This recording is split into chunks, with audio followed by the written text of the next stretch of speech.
Today, I'll show you how to create a natural handheld camera effect to make your video look more dynamic and realistic. Let's jump right in. First, import your video into CapCut and drag it onto the timeline. Then, tap on the clip to select it. At the bottom, tap on the Effects button.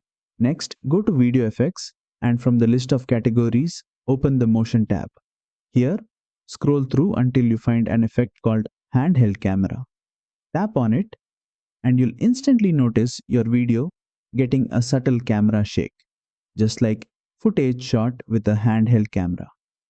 Now, to make it look perfect, tap the effect layer again and open the adjustment options.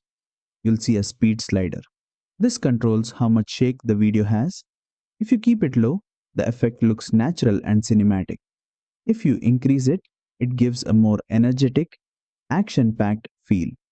Play your video and see how it looks. Tweak the slider until it fits your vibe perfectly. And that's it. You've just added a natural handheld camera effect in CapCut Mobile. This trick works great for travel vlogs, short films, or any scene where you want that realistic handheld movement. If you found this tutorial helpful, don't forget to like, share, and subscribe for more quick CapCut tutorials.